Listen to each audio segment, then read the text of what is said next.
very, very young team this week. That's a great ride by him, isn't it?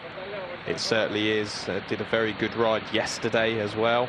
So, yeah, very, very strong from him today.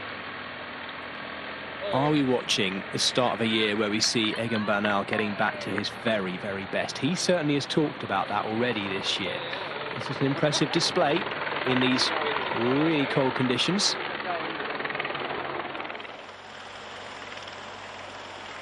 Let's not forget there's two really tough road stages yet to come in this race, not least of course Sunday's final stage with the double ascents of Monte Aloia to bring this race to its conclusion. Lots of opportunities for Jonas Vingegaard to get a lead and prove his class.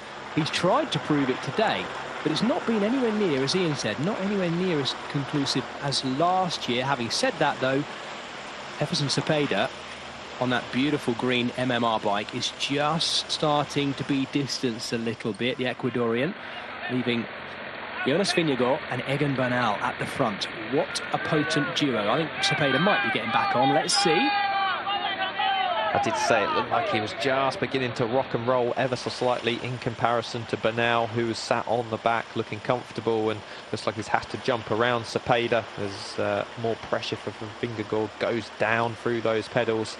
Molenaar just coming back to the chasing group now, but not far to the top of the climb, and then 3 kilometers predominantly downhill. Vingegaard goes again. This will be it. This should be it. But let's not forget, the finish is not at the top of this climb. The finish is nearly 3 kilometers over the top and downhill. So he'll have a time trial of his own to do. Now he knows he's clear. It's taken a while to get clear, and he's actually only got 800 meters left of the climb anyway. But last year's victor, Jonas Vingegaard, is now going clear. It hasn't looked crushingly dominant as it was 1 year ago on those 2 road stages, but it's certainly been good enough to get him clear of a very, very elite climbing group. David Gaudu, by the way, I think is in that group, Ian. I think I spotted him. It's so difficult with all these rain jackets on, but I think Lenny Martinez is a rider at the back and Gaudu is in the middle with those 2 Groupama FDG riders.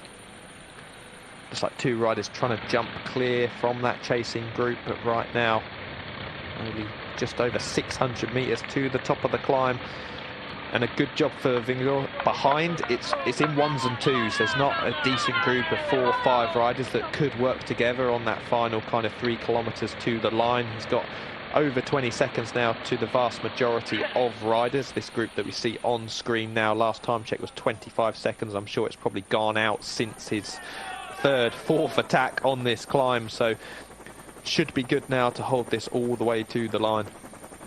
Don't forget, he'll be picking up mountains points at the top, Jonas Vingegaard, as well. Taking the 5 points.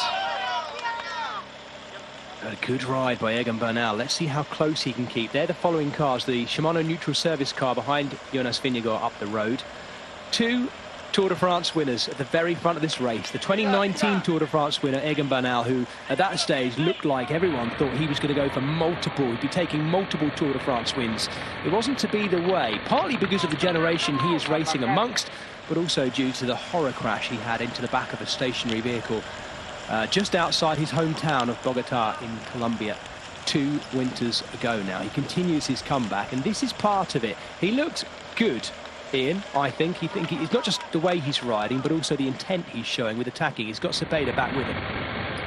Yeah, just waited for Cepeda there. He knows that 1 versus 1 on the final 3 kilometers, he stands no chance. He's been dropped for a reason by Vingegaard on the climb, so he's got probably going to be up against it in terms of bringing back any sort of time on this slight downhill to the run. But with 2 of you, you up your chances ever so slightly, whether Cepeda can even give him a turn or help with the pacemaking as such. But you never know. 2 of you rolling through that momentum of the slipstream hopefully can take a little bit of time back.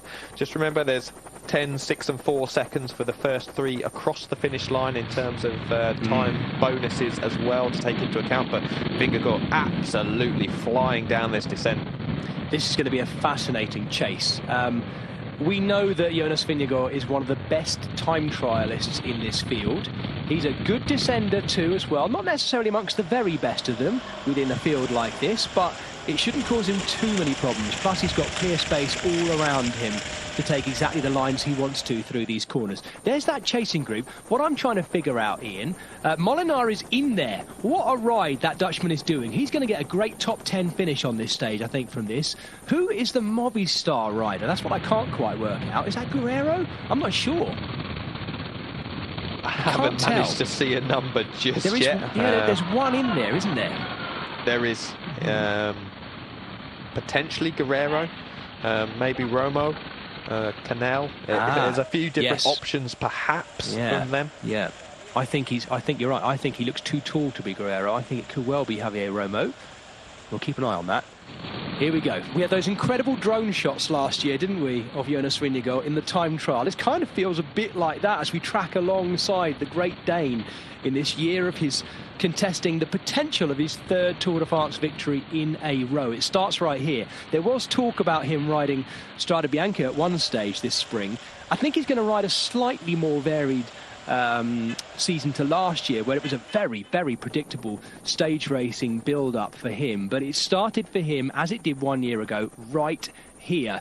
And he's closing in on the finish now, very, very close to it. We're inside the final kilometre, according to our ticker. I think that's accurate. And Jonas Vingegaard is looking set to win the opening road stage and see if he can at least equal what he did 1 year ago. He didn't win the time trial this time, but that's because he actually chose not to contest the victory yesterday that was taken by young Joshua Tarling. He's into the barriers, though, and Jonas Vingegaard is riding a time trial of his own right here, over the top of the San Pedro de Licora climb, and he's going to take this stage.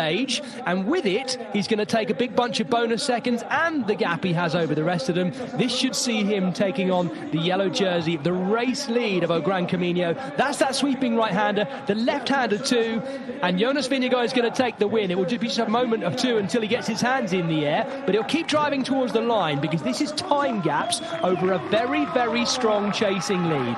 Down onto the drops, out of the saddle. He knows he's done it now. We haven't yet seen the smile, but we will do in just a moment. Jonas Vingegaard kisses his ring, bangs his chest, and wins the stage.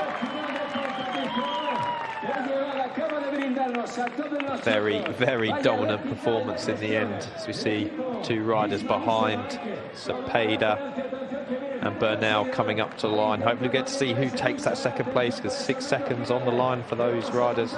Here we have it. Let's see it. Oh, Bernal's going to just get it. Now that again shows how well Bernal... I'd have had Cepeda beating him in a sprint every day of the week, but Cepeda comes in third.